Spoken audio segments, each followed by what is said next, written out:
সংবাদ সবাইকে স্বাগত জানাচ্ছি। আমি ফিরোজ তোহা। শুরুতেই সংবাদ শিরোনাম। শুরুতেই জানাবো এই মুহূর্তে হাতে পাওয়া সকালের সর্বশেষ গুরুত্বপূর্ণ আপডেট সংবাদ। তিস্তা সহ ৫৪টি অভিন্ন নদীর পানির ন্যায্য হিস্যার দাবিতে ৩ দিনব্যাপী রোডমার্চ শুরু করেছে বাংলাদেশ সমাজতান্ত্রিক দল। এ সময় তিনি জনগণকে ভারতের একতরফা পানি প্রত্যাহার আর সরকারের নতজানু নীতির প্রতিবাদে এবং তিস্তা সহ সব নদীর পানি ন্যায্য হিস্যার দাবিতে সোচ্চার হওয়ার আহ্বান জানান। এবারে জানাবো আবারও পাল্টাপাল্টি কর্মসূচি ঘোষণা দিয়েছে বাংলাদেশ জাতীয়তাবাদী দল বিএনপি এবং বাংলাদেশ আওয়ামী লীগ। জানাবো প্রার্থীদের চাপে শেষ পর্যন্ত নমনীয় অবস্থানে বিএনপি। উপজেলা নির্বাচনে কেউ স্বতন্ত্রভাবে অংশগ্রহণ করতে পারবে না। কোনো প্রার্থী যদি স্বতন্ত্রভাবে অংশগ্রহণ করে তাহলে তার বিরুদ্ধে আজীবন বহিষ্কারাদেশ করা হবে, এমন সিদ্ধান্ত নিয়েছে বিএনপির স্থায়ী কমিটি। কিন্তু এই স্থায়ী কমিটির সিদ্ধান্তকে চ্যালেঞ্জ জানিয়ে প্রথম দফায় ১৫০টি উপজেলা নির্বাচন অনুষ্ঠিত হতে যাচ্ছে। সেখানে বিএনপির ৭৭ জন নেতাকর্মী চেয়ারম্যান পদে প্রার্থী হয়েছেন। এদিকে তথ্য ও সম্প্রচার প্রতিমন্ত্রী মোহাম্মদ আলী আরাফাত বলেছেন, মুক্তিযুদ্ধ ও মুক্তিযুদ্ধের চেতনার অংশ গণতন্ত্র, মানবাধিকার, মুক্তিযুদ্ধের চর্চা, মুক্ত গণমাধ্যম এবং একই সঙ্গে মত প্রকাশের স্বাধীনতা। গণতন্ত্রের শত্রু যারা, স্বাধীনতার বিরুদ্ধে শত্রু যারা, সমাজের অপশক্তি যারা, তাদের বিরুদ্ধে লড়াই আমাদের চালিয়ে রাখতে হবে। জানিয়ে দেব কাতারের আমিরের সফরে ৬টি চুক্তি এবং ৫ সমঝোতা স্মারক স্বাক্ষরের সম্ভাবনা, বললেন পররাষ্ট্রমন্ত্রী ডক্টর হাসান মাহমুদ। এবং সর্বশেষ জানাবো আন্তর্জাতিক সংবাদ। এবার কঠিন চাপে ইসরায়েলের প্রধানমন্ত্রী বেঞ্জামিন নেতানিয়াহু। মানবাধিকার লঙ্ঘনের অভিযোগে ইসরায়েলি ব্যাটালিয়নের বিরুদ্ধে নিষেধাজ্ঞা দিল যুক্তরাষ্ট্র। এমন খবরে ভীষণ ক্ষুব্ধ হয়েছে ইসরায়েলের প্রধানমন্ত্রী বেঞ্জামিন নেতানিয়াহু। এতক্ষণ শিরোনাম শুনছিলেন, এবার বিস্তারিত। প্রিয় দর্শক, আপনি যদি এই চ্যানেলে নতুন হয়ে থাকেন, ভিডিওটি দেখতে দেখতে চ্যানেলটি সাবস্ক্রাইব করে আমাদের সঙ্গে থাকুন। আর এই ভিডিও সম্পর্কে আপনি আপনার মূল্যবান মতামতটি কমেন্ট বক্সে জানিয়ে দিন। আর হ্যাঁ প্রিয় দর্শক, জানিয়ে দিন ভিডিওটি কোথা থেকে দেখছেন। তিস্তা সহ সব নদীর পানি ন্যায্য হিস্যার দাবিতে বাসদের রোডমার্চ। তিস্তা সহ ৫৪টি অভিন্ন নদীর পানি ন্যায্য হিস্যার দাবিতে ৩ দিনব্যাপী রোডমার্চ শুরু করেছে বাংলাদেশ সমাজতান্ত্রিক দল। রোববার সকালে জাতীয় প্রেস ক্লাবের সামনে সংক্ষিপ্ত সমাবেশ শেষে এই রোডমার্চ শুরু করেন দলটির নেতাকর্মীরা।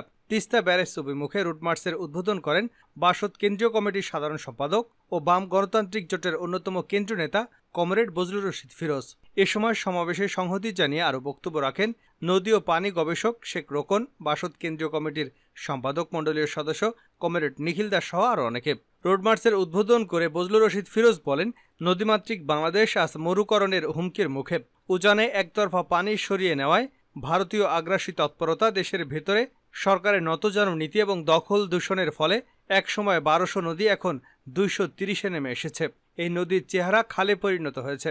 দেশের চতুর্থ বৃহত্তম নদী তিস্তা এবার শুষ্ক মৌসুম আসতে না আসতেই পানির প্রবাহ আশঙ্কাজনকভাবে কমে ৮০০ কিউসিকে নেমে এসেছে। বিগত কয়েক বছর ধরে শুষ্ক মৌসুমে পানির প্রবাহ সমন্বয়ে কমে আসছে। শুষ্ক মৌসুমে তিস্তায় বাংলাদেশ অংশে কমপক্ষে ১০,০০০ কিউসেক পানি থাকার কথা। তিস্তা ব্যারেজের বিভিন্ন ক্যানেলের মাধ্যমে ১,১০,০০০ হেক্টর জমিতে যে সেচ সুবিধা প্রদান করা হতো তা কমতে কমতে বন্ধ হওয়ার পথে।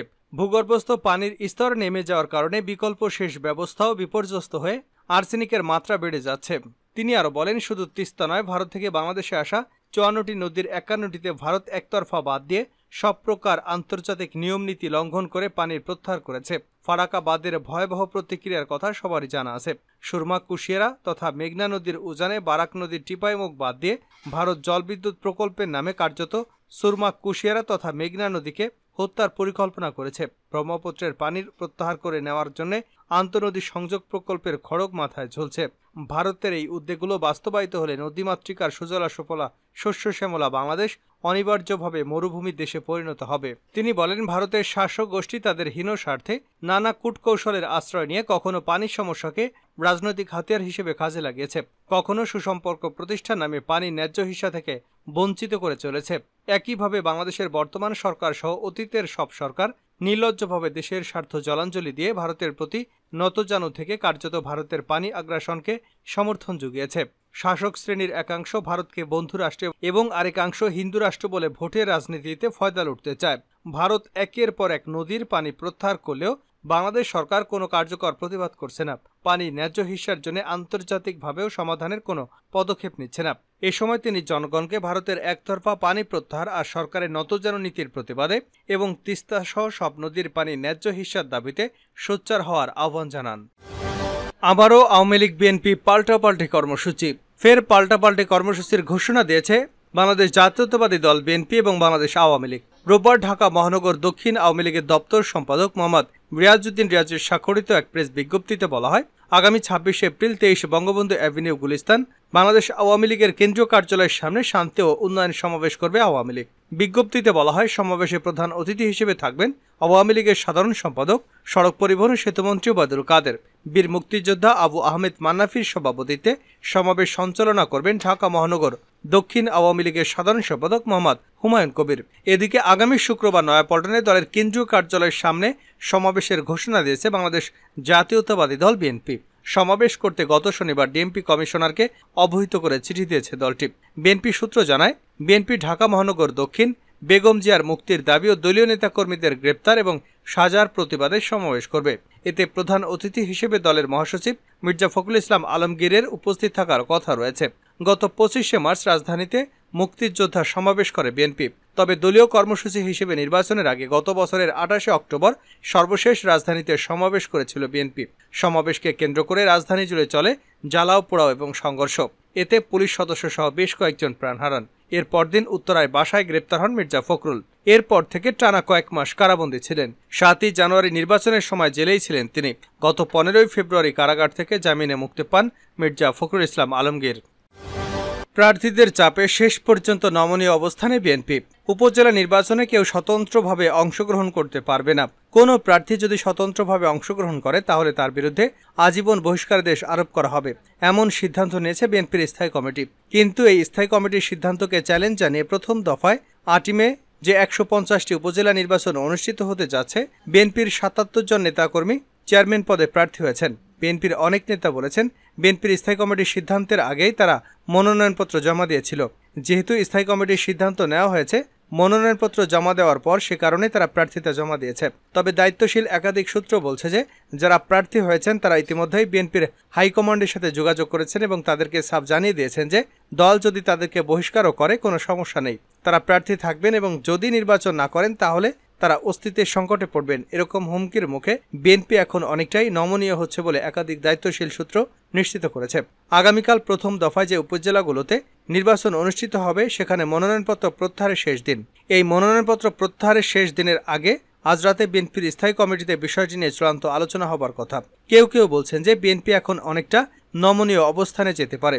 যারা শেষ পর্যন্ত উপজেলা নির্বাচনে থাকবে তাদেরকে সতর্ক করা এবং বিষয়টিকে উপেক্ষা করার নীতি গ্রহণ করা হতে পারে বলেও দলীয় সূত্রে জানা গেছে। বিভিন্ন উপজেলায় বিএনপির প্রার্থীরা তাদের কেন্দ্রীয় নেতাদের সাথে যোগাযোগ করেছেন এবং তাদের অবস্থানে অটুট থাকার ঘোষণা দিয়েছেন। নাসিরনগর উপজেলা চেয়ারম্যান পদে বিএনপির জ্যেষ্ঠ সহসভাপতি ওমরা খান বলেছেন তিনি শেষ পর্যন্ত প্রার্থী থাকবেন। একইভাবে ময়মনসিংহের দোবাউড়া উপজেলার বিএনপির সাবেক সভাপতি শামসুর রশিদ, ফুলপুর পৌরসভা বিএনপির সাবেক সাধারণ সম্পাদক ইমরান হোসেন, হালুয়াঘাটে ময়মনসিংহ উত্তর জেলা বিএনপির সদস্য সচিব আব্দুল হামিদ প্রার্থী হয়েছেন। শেষ পর্যন্ত তারা প্রার্থিতায় থাকবেন বলে জানিয়েছেন। এ নিয়ে তারা কেন্দ্রের সঙ্গেও যোগাযোগ করছেন। গণতন্ত্রের শত্রুদের বিরুদ্ধে লড়াই চালিয়ে রাখতে হবে তথ্য প্রতিমন্ত্রী। তথ্য ও সম্প্রচার প্রতিমন্ত্রী মোহাম্মদ আলী আরাফাত বলেছেন, মুক্তিযুদ্ধ ও মুক্তিযুদ্ধের চেতনার অংশ গণতন্ত্র, মানবাধিকার, মুক্তিযুদ্ধের চর্চা, মুক্ত গণমাধ্যম এবং একই সঙ্গে মত প্রকাশের স্বাধীনতা। গণতন্ত্রের শত্রু যারা, স্বাধীনতার বিরুদ্ধে শত্রু যারা, সমাজের অপশক্তি যারা, তাদের বিরুদ্ধে লড়াই আমাদের চালিয়ে রাখতে হবে। এই লড়াই সাংবাদিকরা সরকারকে সহযোগিতা করবেন। শনিবার দুপুরে নজরুল হামিদ মিলনায়তনে ঢাকা রিপোর্টার্স ইউনিটি আয়োজিত মিট দ্য রিপোর্টস অনুষ্ঠানে প্রতিমন্ত্রী কথা বলেন। তিনি বলেন, আজকে একটি অপশক্তি যারা আছে বাংলাদেশকে এদেশের স্বাধীনতাকে মেনে নিতে পারেনি, তারা বাংলাদেশের সংজ্ঞা বদলে দিতে চায়।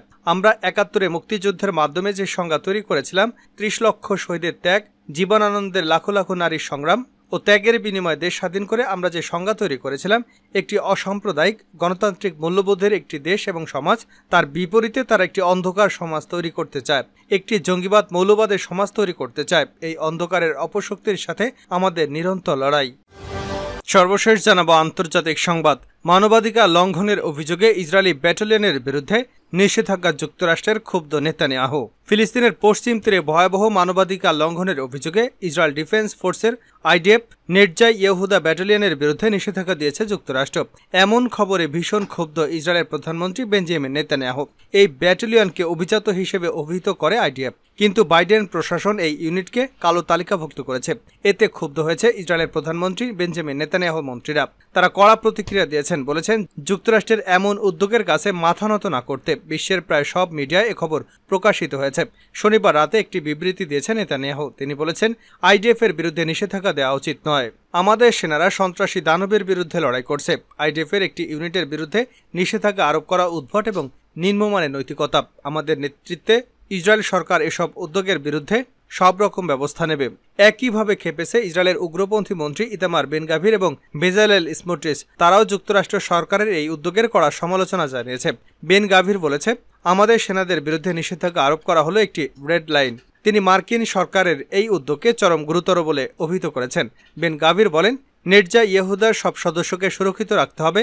মন্ত্রী বেন গাভিরকে দেখা হয় ইসরায়েল সরকারের একজন বাজপাখি হিসেবে। তিনি ইসরায়েলের প্রতিরক্ষা মন্ত্রী ইয়েভ গ্যালেন্টের প্রতি আহ্বান জানিয়েছেন, তারা যেন মার্কিন এই অবস্থানের কাছে নতি স্বীকার না করেন। এদিকে সামাজিক যোগাযোগ মাধ্যম এক্সে একটি বিবৃতি দিয়েছেন অর্থমন্ত্রী বেজালেল স্মোট্রিচ। তিনিও আইডিএফের ওই ইউনিটের বিরুদ্ধে যুক্তরাষ্ট্রের নিষেধাজ্ঞার কড়া নিন্দা জানিয়েছেন। এক্সে লিখেছেন, ইসরায়েল যখন একটি লড়াইয়ের মধ্যে আছে তখন আইডিএফের ব্যাটালিয়নের বিরুদ্ধে নিষেধাজ্ঞা পুরোপুরি পাগলামি।